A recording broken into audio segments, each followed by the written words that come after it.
यसमा चाहिँ माथि यस्तो सिसा छ, त्यसपछि यहाँ भेन्टिलेसनको लागि 3टा पल छ, एउटा दुईटा।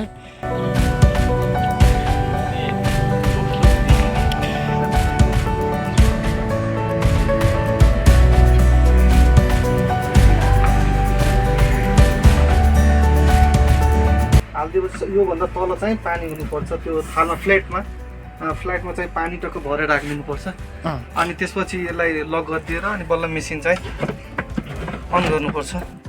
हेलो नमस्ते साथीहरू, तपाईहरुलाई अबिराम इन्कुबेटर एन्ड मेसिनरी च्यानलमा स्वागत छ। साथीहरू, आजको यस भिडियोमा हामीले सानो मेसिन चाहिँ इन्स्टल गर्दै गर्दाको भिडियो, त्यस्तै उहाँको फार्म र करेसाबारी पनि देखाउनेछौँ। नाइकापमा अवस्थित सानो मेसिन इन्स्टल गर्दै गरेको भिडियो हेर्न सक्नुहुनेछ। त्यही भएर पुरै हेर्नको लागि चाहिँ अनुरोध गर्दछु। त्यस्तै नयाँ नयाँ भिडियोहरू अपडेट हुनको लागि चाहिँ हाम्रो च्यानललाई सब्स्क्राइब गर्न सक्नुहुन्छ र मनपर्छ भने लाइक पनि गर्न सक्नुहुन्छ र कुनै जिज्ञासाहरू छ भने कमेन्ट गर्न नभुल्नुहोस्। लागौँ आजको भिडियोतर्फ।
भन्छन्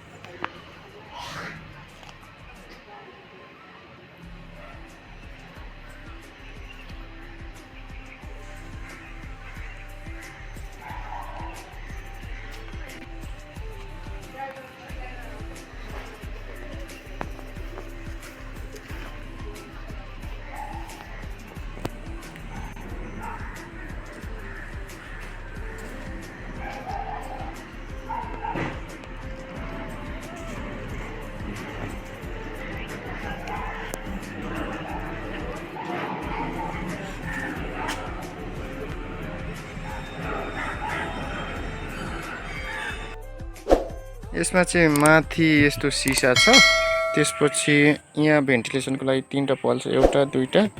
यहाँ पनि छ। अहिले तत्काललाई मैले थर्मोमिटर राखेर तापक्रमलाई चेक इन गरिरहेको छु कति भइरहेको छ भनेर। एउटा यो म्यानुअल एनालग थर्मोमिटर हो भने यसको कन्ट्रोलर यहाँ छ। मेसिनमा चाहिँ 38.3 देखाइरहेछ। त्यस्तै अर्को भेरिफिकेसनको लागि एउटा थर्मोस्टेट यहाँ छ, यसले 36.5 देखाइरहेछ।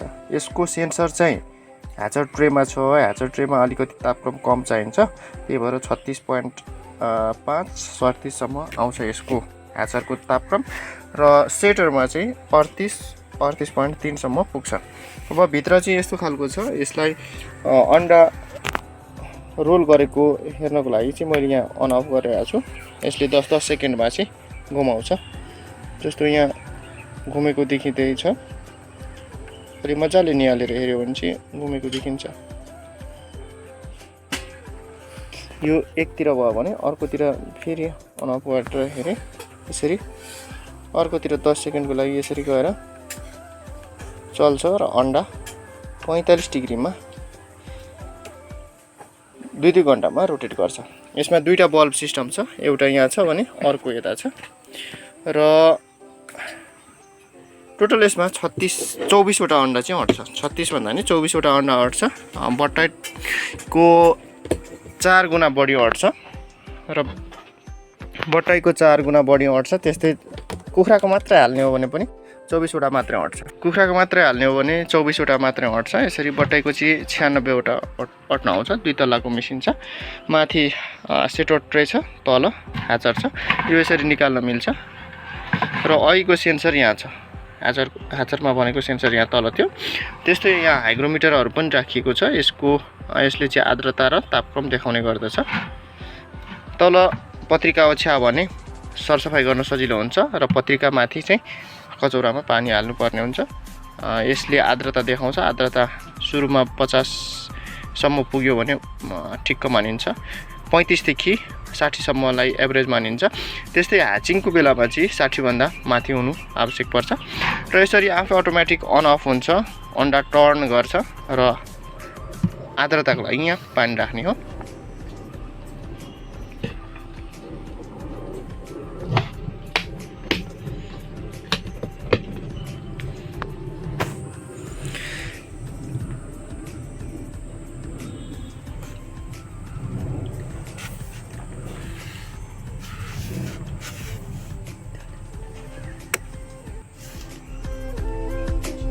यसमा मैले चिनो लगाएको छु। त्यो भनेको चाहिँ तापक्रम देखाएको 38 सम्मको तापक्रम। यसरी यो ट्रे चाहिँ यसरी निकाल्न मिल्छ, यसरी हाल्न मिल्छ।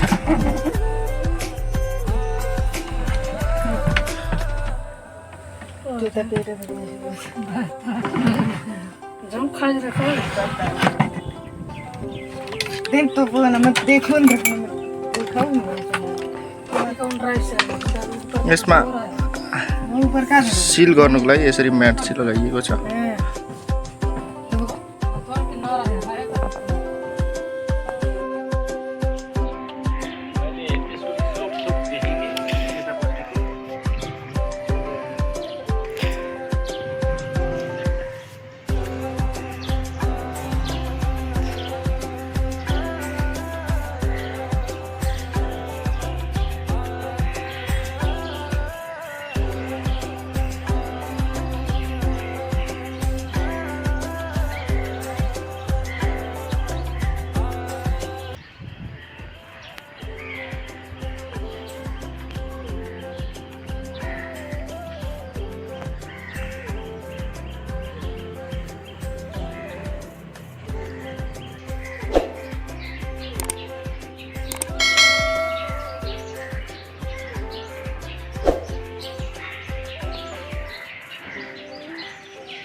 चेक गर्दाखेरि अफ चाहिँ गर्ने होइन अफ गरेपछि चाहिँ बल्ल यसले खोल्न पाइयो होइन यसलाई माथिबाट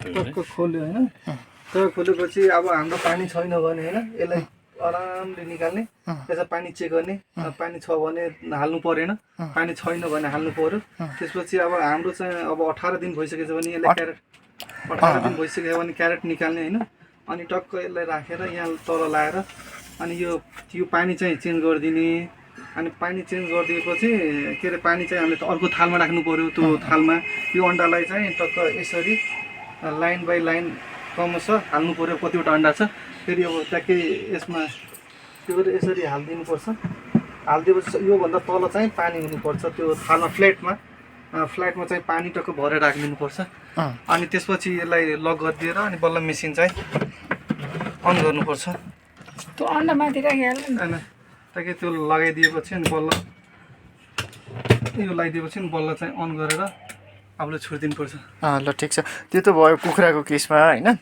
टर्की हाँस कालिज यिनीहरूलाई कालिजलाई 24 देखि 28 दिनसम्म मानौ 30 दिन लाग्छ मानौ होइन त्यस्तो हो भने 24 वा 26 दिनमा बल्ल तल सार्नु होला 24 दिनमा है 18 दिन चाहिँ होइन कुखुराको चाहिँ हो 18 दिन कुखुराको चाहिँ मैले लेखेर राखेको छु तल करेक्सन गरेर राखेको छु हुन्छ उहाँले के बताउनु हो 18 दिन भने चाहिँ त्यही भएर 23 दिनमा निस्किन्छ 18 कुखुरालाई अलिक गर्मी हुन्छ अरे कुखुराको अनि बट्टाइ पनि चाँडो हुन्छ बट्टाइको 14 दिन चाँडो हुन्छ अनि कालिज र हाँसको अलिकति बढी लाग्छ 28 दिन टर्की अब हजुरको त्यो फर्टिलिटीको केसमा त्यसरी नै चेक गर्नु है मोबाइल बाल्नुहोस् अनि बरु केही डाउट भयो भने मलाई फोन गर्नुभयो इमो भाइबर व्हाट्सएप जे गर्नुभयो भने हुन्छ फोटो खिच्दै पठाउँदै भान्टाको सोध्ने तपाईँको अहिले के गर्नु पर्यो भने अब यो कालिजको अन्डा त भइसकेको छैन होइन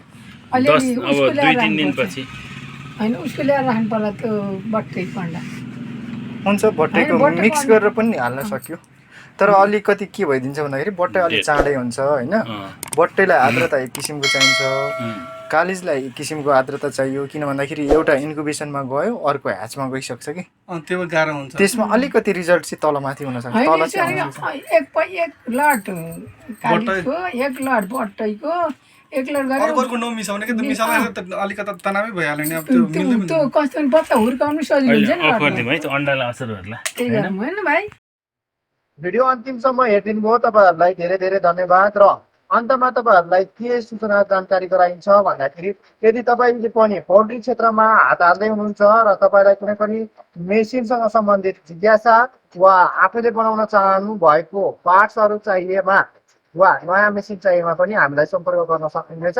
तपाईँलाई धेरै धेरै धन्यवाद।